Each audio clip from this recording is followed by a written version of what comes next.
हो तुम्हारे सिवा कुछ ना चाहत करेंगे, जब तक जिएंगे मुहब्बत करेंगे, हो जब तक जिएंगे मुहब्बत करेंगे। हेलो दोस्तों, कैसे हैं आप सब। आपका अपना YouTube channel Navneet math classes पर आपका स्वागत है। वीडियो का सिलसिला लगातार जारी है। पार्ट 7 जो है ऑलरेडी अपलोड है यूट्यूब चैनल के माध्यम से आपके समक्ष। आप उसको देखिएगा और आपको बारीकी से समझिएगा। और आशा और विश्वास मैं करता हूं कि आप लोग स्वस्थ होंगे, मस्त होंगे और अपने पढ़ाई को रेगुलर तरफ से करते होंगे। जिस तरह से आप ना करते रहिएगा। मुझे टाइम नहीं मिला है मुझे अच्छा से पढ़ा पाने के लिए। मैंने जितना भी पढ़ाया हूँ आप लोग की कोशिश के बावजूद भी पढ़ा चुका हूँ और पढ़ाने का प्रयास भी मैं किया हूँ। चूँकि मेंस्ट्रुएशन का ये पार्ट जो है क्या है, पार्ट 8 है। यानी मेंस्ट्रुएशन का ये वीडियो का पार्ट 8 है।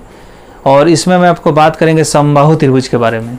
इसमें समबाहु त्रिभुज के बारे में आपसे बात करेंगे। एक बात आप बताइए बाबू, यहाँ से जब इसको मिलाइएगा और इस भुजा को आगे तक बढ़ा के इस भुजा में मिला दीजिएगा, यानी आप कह सकते हैं कि समबाहु त्रिभुज है बाबू, तो ये सभी भुजा आपस में बराबर होंगे। इसके होंगे कि नहीं होंगे ये बताइए पहले आप। जब समबाहु त्रिभुज है तो समबाहु त्रिभुज है तो ये बात आप बताइए कि होंगे कि नहीं होंगे भुजा सब बराबर। सभी भुजा बराबर होते हैं। जब किसी त्रिभुज की सभी भुजाएं आपस में बराबर हो तो उस प्रकार से बने त्रिभुज को समबाहु त्रिभुज ही कहा जाता है। इसको मानते हैं ए और इसको मानते हैं बी और इसको मानते हैं सी। ध्यान से पढ़िएगा और क्वेश्चन तो सब आप बना पाइएगा। सब का सब क्वेश्चन बना पाइएगा। समबाहु त्रिभुज की देखिए, समबाहु त्रिभुज है ये, समबाहु त्रिभुज है ये। तो समबाहु त्रिभुज की तीनों जो भुजाएं होती हैं क्या होती है, तीनों जो भुजा होती हैं बाबू आपस में बराबर होती हैं। क्या होती है, आपस में बराबर होती है। यानी समबाहु त्रिभुज की जो तीनों भुजा होती है आपस में क्या होती है, बराबर होती है। समबाहु त्रिभुज की तीनों भुजाएं जो होगी, समबाहु त्रिभुज की जो तीनों भुजाएं होगी आपस में क्या होगी, बराबर होगी। अच्छा एक बात बताइए, इस भुजा को ए मानिएगा, इस भुजा को भी ए मानिएगा, तो इस भुजा को भी तो ए मानना ही पड़ेगा आपको, क्योंकि समबाहु त्रिभुज है। ये तीनों आपस में होता है बराबर, ठीक है। ये तीनों जो होता है आपस में होता है बराबर। और यहाँ से जब इस भुजा पे यानी शीर्ष से जब भुजा पे आप गिराइएगा लंब, शीर्ष से भुजा पे जब लंब गिराइएगा तो ये 90 पे गिरेगा यहाँ पे। और ये भी जो होगा ये जो लंब, ये जो ऊंचाई जो होगी, ये जो ऊंचाई होती है ये ऊंचाई भी होगी इसकी। उसके बाद से क्या होगा, ये शीर्ष लंब भी होगा, ऊंचाई भी हो जाएगा। उसके बाद से क्या हो जाएगा, शीर्ष लंब भी हो जाएगा, उसके बाद से आपका यह माध्यिका भी हो जाएगा इसका। सिर ऊंचाई भी हो जाएगा, शीर्ष लंब भी हो जाएगा बाबू, ऊंचाई भी हो जाएगा और इसका शीर्ष लंब भी हो जाएगा। और चौथा में यह कोण समद्विभाजक भी हो जाएगा।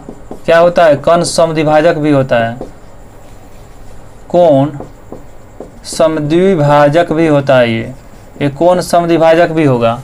यानी त्रिभुज की जो ऊंचाई, ये जो ऊंचाई जो गिराइएगा आप यहाँ से जो आप लंब यहाँ पे गिरा रहे हैं, इसके आधार पे समबाहु त्रिभुज के आधार पे जो हम लंब गिरा रहे हैं, ये क्या होगा, ये त्रिभुज का ऊंचाई तो होगा ही होगा, शीर्ष लंब तो होगा, शीर्ष लंब भी होगा, माध्यिका भी होगा, कोण समद्विभाजक भी होगा और क्या हो जाएगा, और लंब समद्विभाजक भी हो जाएगा बाबू।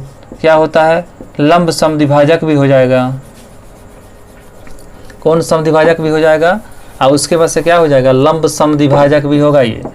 यानी ये जो भुजा समद्विभाजक भी होगा, लंब समद्विभाजक भी होगा। यानी समबाहु त्रिभुज की चर्चा जब भी आएगा करने के लिए हम सोच लिए कि सभी भुजा उसके आपस में बराबर हो गई। दूसरी बात ये सीख लिए कि सभी भुजा जब आपस में उसकी बराबर हो गई तो उसके ऊपर वाले शीर्ष से जब आधार पे लंब डालें तो वो लंब जो आया वो शीर्ष लंब भी होगा, उसका शीर्ष भी होगा, शीर्ष लंब भी होगा। उसके बाद से ऊंचाई भी होगा, माध्यिका भी होगा, कोण समद्विभाजक होगा, लंब समद्विभाजक होगा। नहीं इतना चीज़ ये भुजा हो, इतना चीज़ ये जो रेखा है लंब जो है ये इतना चीज़ ये हो सकती है। इसमें आपको ज़्यादा दिमाग लगाने की जरूरत नहीं है, इतना ही हो सकती है, होता भी है। चलिए, इसमें थोड़ा थोड़ा बात था जो मैं आपको बताने का प्रयास किया हूँ अपने YouTube चैनल के माध्यम से। और इसको आप लोग लिखिए, इसको लिखिए आप लोग। अगर स्क्रीनशॉट लेना चाहते हैं तो स्क्रीनशॉट भी ले लीजिए। ऊंचाई तो होगा, शीर्षलंब भी होगा, माध्यिका भी होगा, और लंब समद्विभाजक भी होगा, और कोण समद्विभाजक भी होगा।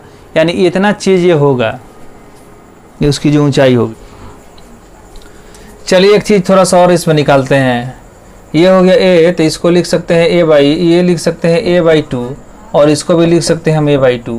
इसमें एक चीज़ का नया हम ऊंचाई थोड़ा सा निकालते हैं कि इसकी ऊंचाई आता है कितना। देखिए यहाँ पे h बराबर होता है, h बराबर क्या होता है, सबसे पहले कर्ण का स्क्वायर, a का स्क्वायर बटा क्या हो गया, a बाई 2 का स्क्वायर। तो यहाँ से हो गया आपको, यहाँ से हो गया a का स्क्वायर, और यहाँ से a स्क्वायर बटा क्या हो गया 4। यहाँ से करेंगे तो क्या होता है 4a square minus a square, अब बटा में क्या होता है 4। ये सब ऊंचाई ही होता है, ये सब ऊंचाई ही निकल रहे हैं हम। तो यहाँ पे हो जाएगा रूट अंदर 3a स्क्वायर, अब बटा में क्या हो गया 4 हो गया। ठीक है, तो रूट अंदर क्या हो गया यहाँ पे 3, और a बाहर निकल जाएगा, और यहाँ से 2 भी निकल जाएगा। यानी ऊंचाई बराबर क्या होता है रूट थ्री बाई 2 इंटू ए, क्या होता है रूट 3 बाई 2 इंटू ए। इसकी ऊंचाई यहाँ से आ जाती है, यहाँ से इसकी ऊंचाई आती है, इसको आपको याद रखना है। ठीक है, और इसको जब आप इसको थोड़ा सा याद रखना है कि त्रिभुज की जो ऊंचाई होती है, यानी समबाहु त्रिभुज की ऊंचाई कितनी होती है, रूट 3 बाई 2 अगुना भुजा, रूट 3 बाई 2 इंटू भुजा होता है समद्विबाहु त्रिभुज का, इतना होता है। ये हो गया।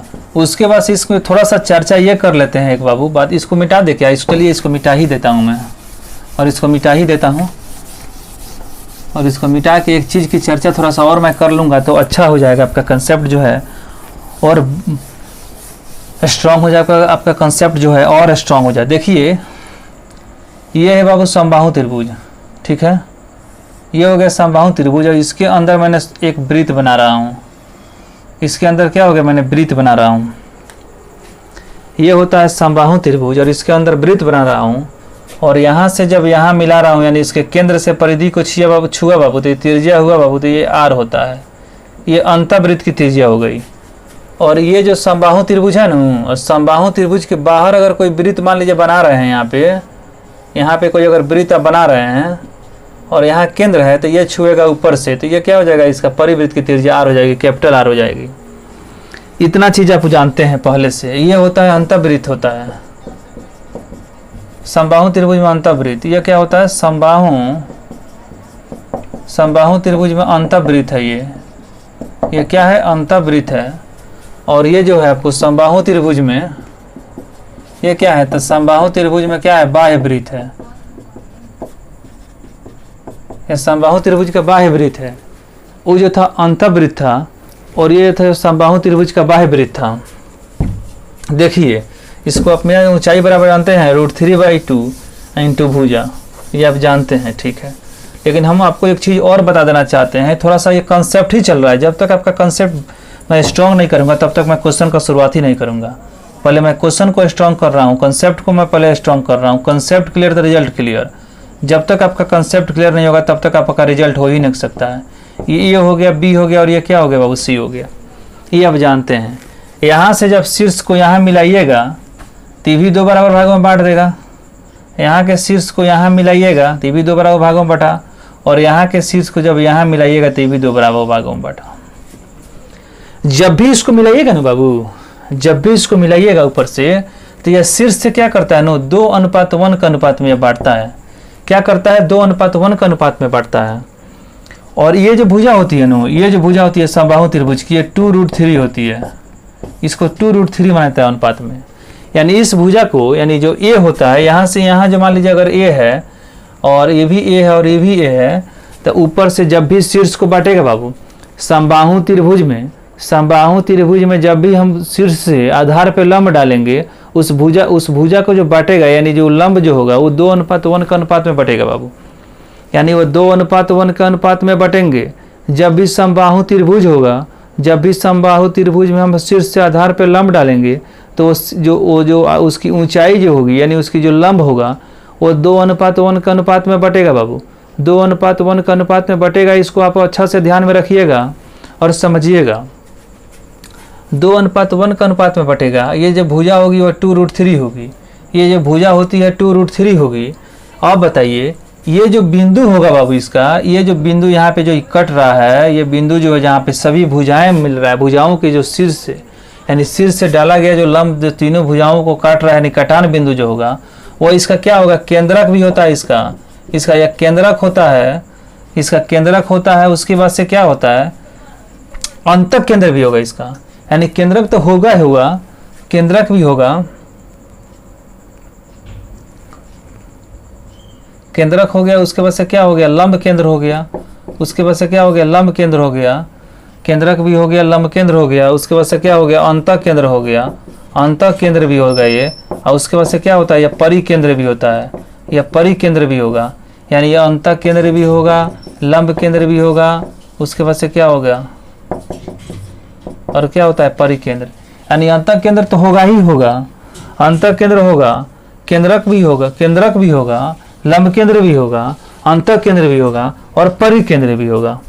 यानी समबाहु त्रिभुज की जो शीर्ष होगी, समबाहु त्रिभुज की जो शीर्ष से भुजा पे लंब डालिएगा, फिर दूसरी शीर्ष से भुजा पे लंब डालिएगा, फिर तीसरी शीर्ष से उसके भुजा पर लंब डालिएगा, तो आप जो बटेगा वो रेशियो जो होगा वो 2:1 का होगा। यानी ऊपर वाला जो होता है वो 2 होता है, नीचे वाला क्या होता है, 1 होता है। यानी अनुपात कितना होता है, 2:1 के अनुपात में यह बटेगा बाबू, 2:1 के अनुपात में बटेगा। और ये रेशियो यहाँ पे जो आएगा, ये भुजा जो होता है 2:3 के अनुपात में बढ़ते हैं। अच्छा एक बात आपको मैं पहले बताया था समबाहु त्रिभुज में, समबाहु त्रिभुज की जो अंतःवृत्त की त्रिज्या होती है, एक नोट करके लिखिएगा, यहाँ पे नोट लिखिएगा, नोट क्या करना है, नोट करके लिखना है कि समबाहु त्रिभुज के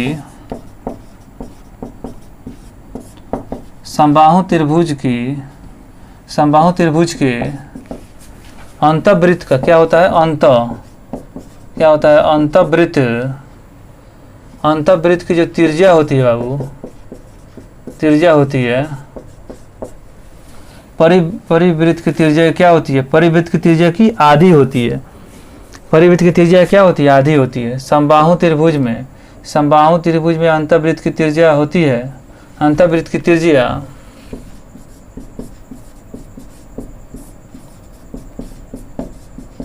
परिवृत्त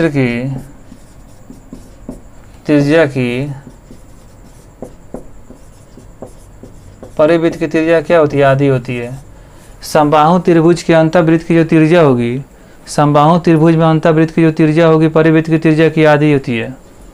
माने ये जो होगा वो छोटा होता है। अच्छा एक बात बताइए, यहाँ पे अनुपात में यहाँ पे आप 2√3 बराबर क्या लिख सकते हैं, ए लिख सकते हैं। अनुपात में 2√3 बराबर यहाँ से यहाँ तक लंबाई तो इसका ए दिया ही है, तो यहाँ पे 2√3 बराबर, यानी ये जो पूरा भुजा को अगर ए मानते हैं, इसको भी ये मानते हैं, इसको भी ये मानते हैं, पूरा भुजा को ए मानते हैं, पूरा भुजा को जब आप ए मानते हैं तो क्या ए के बदले में 2√3 लिख सकते हैं। तो अनुपात में अनुपात 1 की अगर चर्चा कीजिएगा तो क्या हो जाएगा, ए बटा क्या होता है, 2√3 होता है।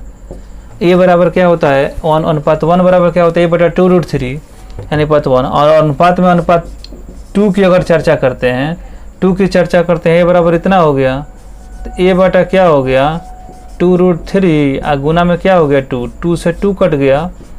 यहाँ से हमारा जो आंसर आया ए बटा क्या होता है √3। एक बात बताइए, और देखिए यही तो मेरा जो था अनुपात 1 था, क्या था, यहाँ से हम मिलाते थे यहाँ से, तो ये छोटका क्या था, आर था अंतःवृत्त, तो इसी को तो हम आर मानते थे अंतःवृत्त। और ये 2 जो था हमारा, यानी यहाँ से यहाँ तक अनुपात में अनुपात 2 आता था, और ये अनुपात में अनुपात क्या है 1 आता था। तो इसको अनुपात में अनुपात 2 का क्या करते हैं, बाह्य वृत्त था, ये अंतःवृत्त की त्रिज्या थी या बाह्य वृत्त की त्रिज्या थी। तो अंतःवृत्त की जो त्रिज्या थी ए बटा 2√3 और आर बराबर कितना था, ए बटा √3। तो अंतःवृत्त की जो त्रिज्या होती है, बाह्य वृत्त की त्रिज्या क्या होती है, आधी होती है, यानी आधी होती है। अगर इसका रेशियो निकालिएगा बाबू, यानी आर अनुपात अगर आर का रेशियो निकालिएगा तो आर के जगह पर क्या लिखिएगा, सबसे पहले निकाल ही लीजिए, आर बटा क्या हो गया, ये आर हो गया। तो आर बराबर क्या हो गया, आर बराबर हो गया ए बटा 2√3 यहाँ से लिख दिए। और उसके बाद से क्या किए, यहाँ पे अनुपात 2 जो दिया हुआ है इसके बदले में क्या लिख दिए हम, ए बटा क्या करेंगे √3 लिखेंगे, ठीक है, ए बटा √3 लिखेंगे। देखिए इसको काटाना है और छाटाना है और आंसर को पा लेना है बाबू। काटाना है, छाटाना है और आंसर को पा लेना है। ये से ये कट जाएगा और यहाँ से ये 3 से ये 3 कट जाएगा, यानी 1 क्या आया, 2 आया, 1/2 आया। यानी r बराबर r/r का बात करते हैं तो क्या हो गया 1/2, यानी r बराबर 1 और r बराबर ये 2 हो गया। यानी स्मॉल r बराबर, यानी r/r का रेशियो करेंगे तो क्या हो जाएगा 1 अनुपात क्या हो जाएगा 2 हो जाएगा। यही तो हमको ज्ञात करना था, जो हम प्रूफ कर दिए मैंने इस क्वेश्चन को बना के। इसमें यह बता दिया कि जो बाह्य वृत्त की जो समबाहु त्रिभुज में जो अंतःवृत्त की जो त्रिज्या होती है ना, बाह्य वृत्त की त्रिज्या की आधी होती है। इसमें इस चीज़ को मैंने प्रूफ करने का प्रयास किया और प्रूफ करके मैं इसको दर्शा दिया। आपको इतना डीपली तरह से मेंसुरेशन जो है ना कोई पढ़ा नहीं पाएगा जल्दी, क्यों मैंने ये भी आपको बता देते हैं कि भाई होता है तो कैसे होता है। इस चीज़ को कोई आपको बता नहीं पाएगा, समझा नहीं पाएगा। मैं आपको आपका बड़ा भाई होने के नाते मैं आपको इस चीज़ बता रहा हूँ, ठीक है। ये आप देखिए और समझिए, इसको लिखिए आप लोग पहली बार और इसको मिटा के कुछ नया चीज़ को सोचा जाए।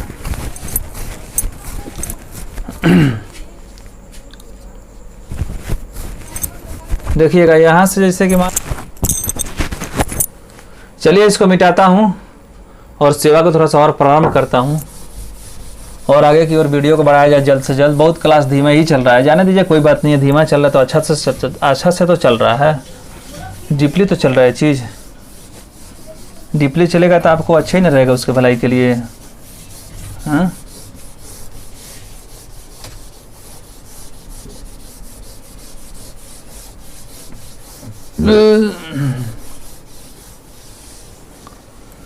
देखिए बाबू, सबसे पहले क्या किया, ऊंचाई को हमने निकाल लिया। उसके ऊंचाई को भी हम समबाहु त्रिभुज की ऊंचाई को भी मैंने निकाल लिया। उसके बाद से मैंने क्या किया, उसके अंतःवृत्त की त्रिज्या को मैंने निकाल लिया। उसके बाद से मैंने उसके बाद से उसके बाह्य वृत्त की त्रिज्या को निकाल लिया। अब मैं बात कर रहा हूँ थोड़ा त्रिभुज के एरिया को निकालते हैं बाबू, कि समबाहु त्रिभुज का एरिया कितना होता है। देखिएगा क्षेत्रफल की अगर बात करिएगा आप तो सबसे पहले क्या होता है, 1/2 आधार गुना ऊंचाई होता है, यानी आधार इंटू क्या होता है उसकी ऊंचाई। तो 1/2 को लिख सकते हैं आप, जानते हैं ये होता है आधार जो इसका a है और उसका ऊंचाई आप जानते हैं कि √3/a। अब बट्टा में क्या हो गया 2, √3/a बट्टा में 2 हो गया। आप निकाले थे इसके पहले ऊंचाई, तो 1/4 होगा ये, 2 और 2 कितना हो गया 1/4।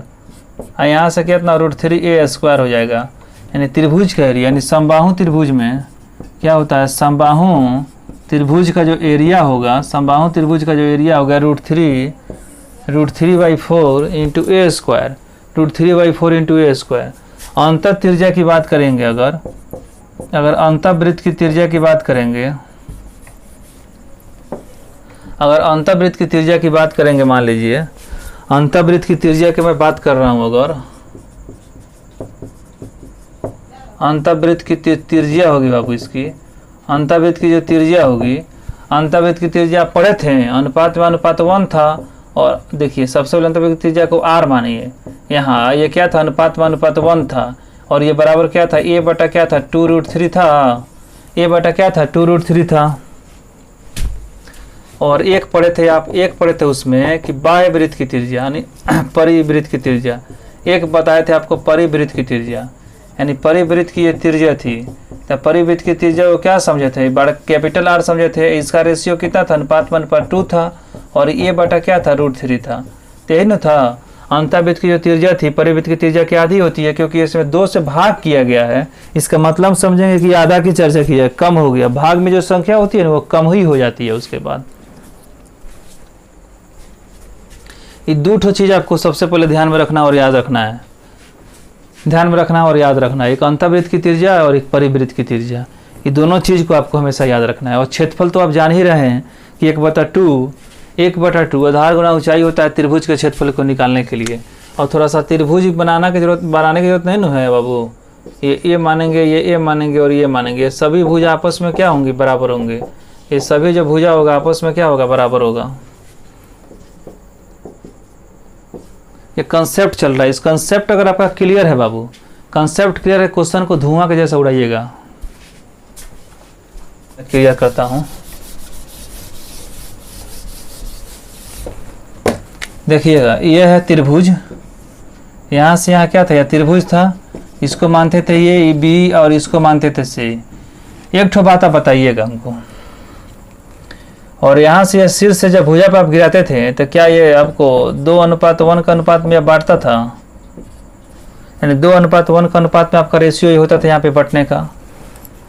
तो सबसे पहले क्या था कि अंतर्वृत्त की त्रिज्या r बराबर क्या हो गया, अनुपात में अनुपात 1 हो गया।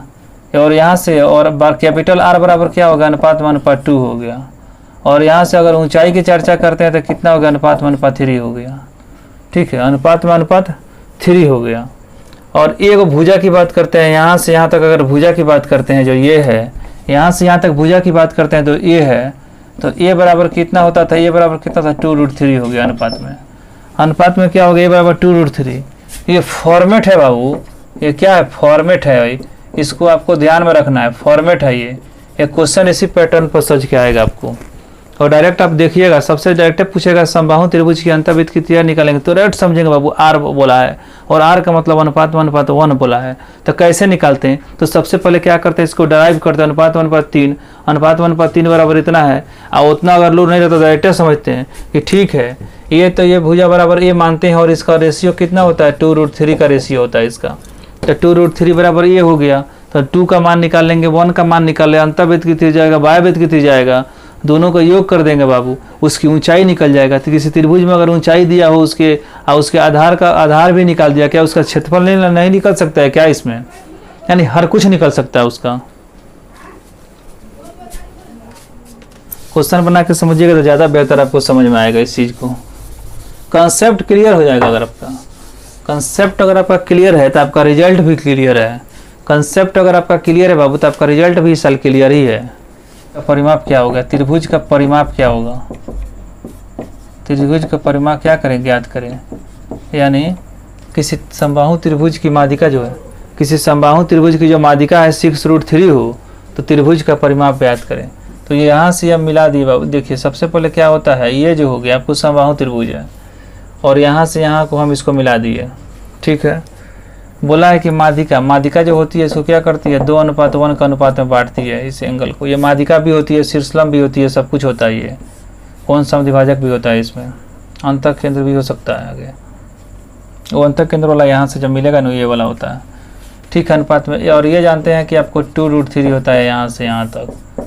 ठीक है, अच्छा एक बात बताइए, ये 2√3 हो गया बाबू यहाँ से यहाँ तक। तो आप जानते हैं यहाँ पर माध्यिका की चर्चा किया, तो माध्यिका कितना, अनुपात में अनुपात 3 है। ये तो माध्यिका ही न हुआ त्रिभुज का, ए है, बी है और सी है, तो 2:1 का अनुपात में बांट रहा है तो त्रिभुज की माध्यिका होती है। अनुपात में अनुपात 3, अनुपात में 3 बराबर कितना है, 6√3 है। अनुपात में अनुपात 1 बराबर कितना है, तो 6√3, अब बटम हो गया 3 से को 3 कट जाएगा। सुनिए ना, उस तरह नहीं कटिए। यहाँ से हो गया 6√3 और यहाँ से हो गया आपको 3, तो 3 दूनी कितना हो गया 6, यानी कितना हो गया 2 रूट कितना हो गया 3 हो गया। यानी अनुपात में अनुपात 1 बराबर हो गया, अनुपात 1 बराबर कितना हो गया 2√3 हो गया। अनुपात में अनुपात 1 बराबर कितना हो गया 2√3 हो गया। अनुपात में अनुपात 1 बराबर 2√3 हो गया। बोला है परिमाप ज्ञात करना, तो एक है आपको 2√6, तो परिमाप बराबर क्या हो जाएगा, परिमाप जो होगा एक भुजा बराबर 2√6 तो कितना हो जाएगा 6√3 हो जाएगा। तो 6√3 परिमाप बराबर कितना हो जाएगा, तो कितना हो जाएगा 2/3 या बटा में कितना हो गया 1, आई 2 कितना हो गया 6 इंटू कितना हो गया √3। तो यहाँ से देखिए ये 6 दूना कितना हो गया 12 और 2 को √3 मिल के √3 सिंपल √3 बराबर कितना हो गया 36, यानी 36 cm इसका परिमाप हो जाएगा। आंसर बाबू कितना हो जाएगा 36 cm इसका क्या हो जाएगा, परिमाप हो जाएगा। ये चीज़ आप जानते हैं और इसको आपको पढ़ना है और समझना भी है, इसमें कुछ करना नहीं है। समबाहु त्रिभुज का माध्यिका को दिया था कि त्रिभुज की जो माध्यिका होती है वो कितना है 6√3 है। समबाहु त्रिभुज की जो माध्यिका है 6√3 है, तो पूछा है कि उसका परिमाप को ज्ञात कीजिए। तो मैंने समबाहु त्रिभुज को ड्रॉ कर दिया और हम जानते हैं कि त्रिभुज की समबाहु त्रिभुज की जो माध्यिका होती है उसको 2:1 का अनुपात में बांटती है और नीचे की भुजा जो जानते हैं अनुपात में 2√3 होता है। तो अनुपात में अनुपात 3 का मान बराबर कितना है 6√3 दिया है और यहाँ से अनुपात 1 का मान निकाल लेंगे तो कितना आ गया 2√3 हो गया। और परिमाप है बाबू, परिमाप का मतलब क्या, ये भुजा 2√3 है तो ये भी 2√3 हो गया, ये भी 2√3 होगा, एंड टोटल मिलाएंगे तो कितना हो जाएगा 6√3 हो जाएगा। तो 2√3 गुना क्या हो गया 6√3/1 बराबर कितना हो गया 12 गुना 3 बराबर कितना हो गया 36 cm हो गया। 12 गुना 3 बराबर कितना हो गया 36 cm। यह क्या होता है इसका आंसर होता है, इसका ये आंसर हो गया बाबू। इस चीज को आपको ध्यान रखना है। ओके, आप इसको इतना ही समझ रहने दीजिए बाबू, ठीक है। तब तक आप इसको पढ़िए समझिए। और जिससे छोटा छोटा वीडियो बनाने का मकसद ये होता है कि आप लोग वीडियो को अधिक से अधिक देखिएगा। ज़्यादा वीडियो बड़ा रहेगा ना तो आपको बर्डन चढ़ जाएगा माथा के ऊपर कि इतना बड़ा वीडियो है भाई, कुछ देखिएगा कुछ नहीं भी देखिएगा। उसके लिए छोटा छोटा वीडियो बनाना ज़रूरी होता है, इसलिए मैं इस छोटा छोटा वीडियो को बनाता हूँ, ठीक है। इस वीडियो में ज़्यादा बात मैं आपसे नहीं करूँगी, इस वीडियो में आपसे ज़्यादा बात नहीं करूँगा, ठीक है। तब तक के लिए मैं विदा लेना चाह रहा हूँ और मिलता हूँ फिर अगला एपिसोड में। तब तक के लिए आप स्वस्थ रहिए, मस्त रहिए, अपने पढ़ाई को करते रहिए, एग्जाम को अच्छे से देने का प्रयास भी कीजिएगा। बीएसएससी का भी शेड्यूल शायद सुन रहे थे जारी हो गया है, बीएसएससी का भी शेड्यूल जारी हो जाएगा बहुत जल्द और ग्रुप डी का भी ऑलरेडी है। तो आप दोनों को अच्छा से एग्ज़ाम दीजिए, जहाँ भी हो सके आपका एग्ज़ाम का पढ़ने का तरीका जो भी हो सके, आपको तैयारी जहाँ भी हो सके उसको बेहतर करना है, हमेशा उसको पढ़ने का प्रयास करना है, ठीक है। तब तक मैं विदा ले रहा हूँ, तब तक के लिए नमस्कार, जय हिंद। मिलते हैं फिर अगले वीडियो में।